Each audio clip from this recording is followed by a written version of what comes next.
Okay, Assalamualaikum warahmatullahi wabarakatuh. So, today's class, we are learning about countable and uncountable noun. Let's recap what a noun is. So, a noun, when you see in a sentence, is a person, place, thing, or an idea. So the examples of a noun is father, school, cat, and love.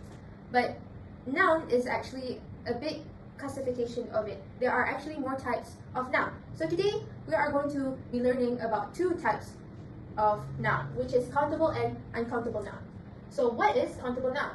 It is items that can be counted individually. So when you see something that you can hold in your hand and that you can count it individually, or you can give it to others individually, that means that they are countable noun. You can see it and you can count it.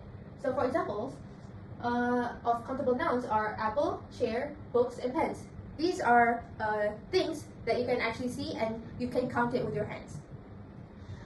Also, countable nouns there are plural forms of countable nouns. And because in a sentence, when you want to show that there are more of the uncountable noun, it has to be in plural forms. So, for example, if the noun is a regular noun, just add an S. So, cars and dogs. The nouns are just regular, so you add an S. And then when there are nouns that ends in S, CH, SH, X, or Z, it should end in ES. So the examples are buses, matches, and boxes.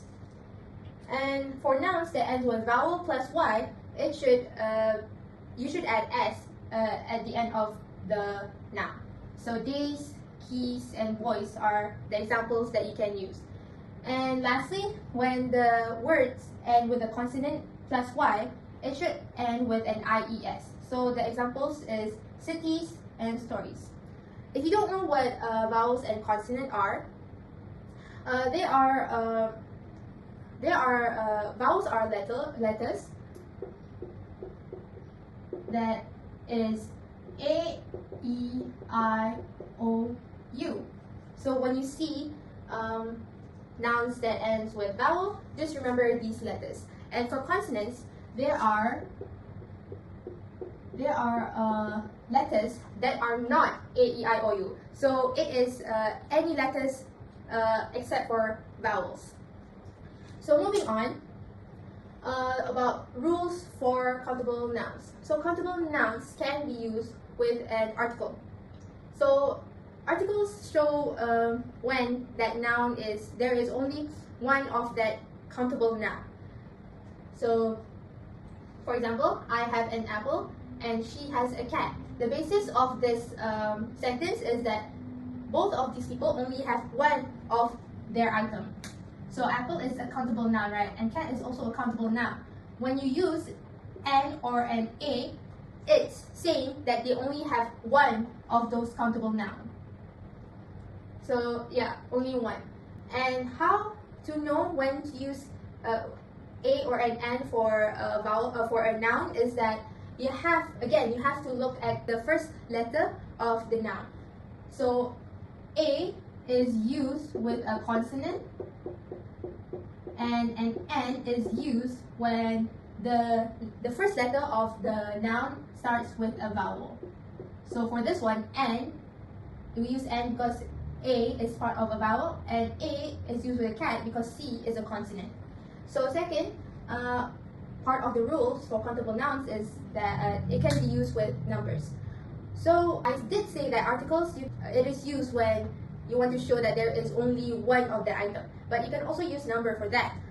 You can say he has one cat. That is still acceptable. But if you want to use with numbers, you can still use it before you want to say how many of the items that you want to say. She needs to take 2 pills.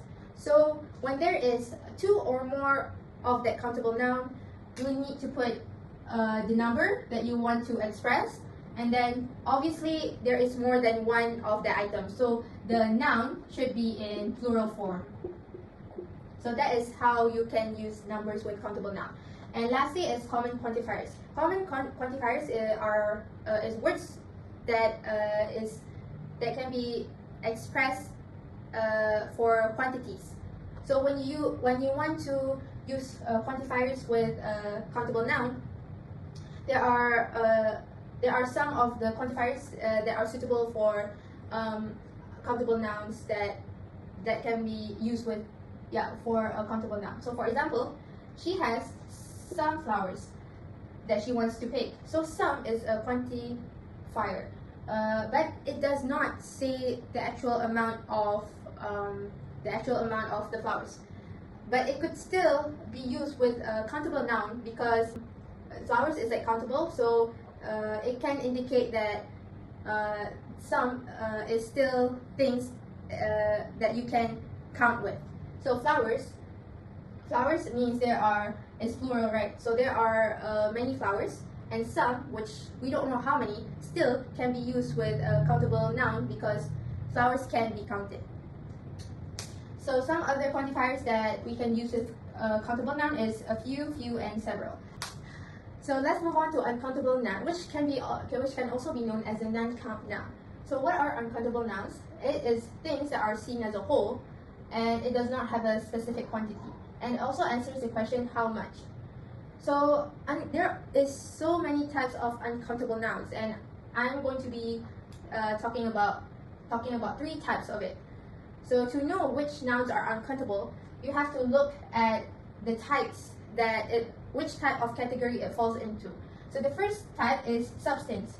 When, for example, water, sugar, and sand. When you see these types of substance and many more, you should know that it is classified as an uncountable noun because logically you cannot count it, right? You cannot see the particles individually. You cannot count it one by one, or else it will take a whole lifetime to do that. So these substance is classified as uncountable noun. The second one is abstract. Abstract is things or ideas that you cannot see, but there are ways to show those ideas. But when you want to talk about it in a sentence, it is classified as uncountable noun. So for example, adulthood and emotions. Adulthood, you go through adulthood, but when you want to talk about it, it will be classified as an uncountable noun. And emotions like love, happiness, and sadness, you can show it. You can show it through actions, but again, in a sentence, those words are classified as uncountable noun. And lastly, collective items. So collective items are, of course, again I said, are seen as a whole. The examples I gave is furniture and equipment. Furniture, there are so many types of furnitures, right? Like chairs, tables, and bed. So like for example, of a sentence is, there are so many furnitures that I need to move into my new house. So we don't need to say the furniture individually, like chairs, tables, and bed. We can just classify furniture as a whole to show that there is a lot of furniture to move in the house. And the rules for uncountable noun, when you want to put it in a sentence, is that there are no plural form of it because it is already seen as a whole, so you don't need to put s or es in the noun. So for example, there's oil leaking in the kitchen. Oil is the first type, which is substance, so no need to put es or s. And the second one is it cannot use a or an n with it. Again, it is seen as a whole, and a and n is used to talk about things that comes only in one. So the second one is you cannot use a or n with it. So a and n is used for things that come in one, and that means when you can see something in one, you can count it. But because uncountable noun is seen as a whole does not mean one, it's a whole. You cannot use it with an a or an n. So for example, there is a water at the table. So water is a substance for uncountable noun, right? But you cannot use a with it. It's wrong. It's grammatically wrong. What you can do is you can put quantifier and before the uncountable noun, which brings us to the third rule, which is the usage for common quantifiers in uncountable noun. Like countable nouns, there are several common quantifiers that you can use with uncountable noun. One of it is much. Much. There isn't much time left. So when you want to talk about like an abstract, you can use much because it answers the question how much. And lastly, uncountable noun can be used with like the usage of a container or units of measurement. This means that when you want to talk about uncountable noun, you can use the container as the measurement of how much the uncountable noun is, and or you can use units of measurement. So for example, my dad drank 2 glasses of milk. The container we use here is glasses of milk.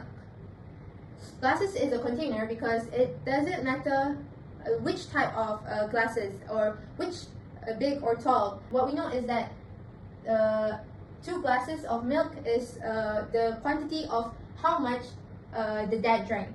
And the next example is she bought 1 kilo of rice. 1 kilo is units of measurement. So we can know how much the uncountable noun is when we want to use it in a sentence or when we want to tell people how much the uncountable noun is. So continuing on, there are also nouns that could be both countable and uncountable nouns. These are some examples that you have to be careful when you want to use the nouns because you have to look at the context. So the first noun that are both countable and uncountable is iron. So for countable, it is referred as a metal object or tools. The example is we bought a new iron and an ironing board. So the word iron here refers to a thing that you use to iron your clothes. And for the uncountable noun, it is a metal substance. So the example is iron is used in construction. So iron as a whole, iron the material, is used in construction. So next is the glass. In countable, glass is referred as drinking containers. So the example is I broke a glass yesterday. So glass here is the cup that the person is using. So that is glass. And for uncountable, it is known as a material or a substance. The example for this is Cinderella's slippers was made of glass. So the slipper that is found in the movie Cinderella is made out of glass. Glass is the substance for the slippers. Okay, for the third example, hair is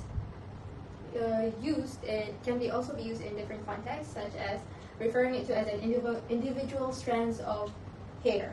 So the example could be, I found a hair in my soup. So it is only that one little strand of hair that was found in the soup. And for uncountable, it's talking as a whole set of hair where you can refer it about someone's hair, which is she has beautiful red hair. So when talking to a person and you want to talk about their hair, you can refer it as to a whole hair and not just this strand of it.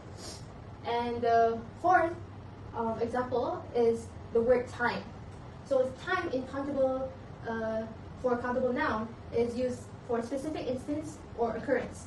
So for the example is I have been there 3 times. So time is counted when that person went there, like you can count how many times they went there. So this is in a specific context. And for uncountable noun, the concept of time is when you want to talk about it as a general. For example, when you want to talk to someone. So for this example, it says, do you have time to talk? Time is again used as a general duration as a whole, and also like as a concept, like before the example that I gave before. And paper, the last example, for countable nouns can refer as a specific document, newspaper, or exam. She read 3 papers a day. So it doesn't mean like it has to be paper. It is a document, newspaper, or maybe even an exam. And lastly, for uncountable noun, the word paper is used for to say as a material you use for writing. So the example is I need some paper to write on. Paper is the substance you want to get, you want to use to write on, but it doesn't mean that it has to be that certain type of paper. It could just talk about paper as a whole. So from this, I hope you learn that you have to be careful when you want to use these nouns, and make sure you know when to use it as a countable or an uncountable noun. Thank you for listening to my lesson.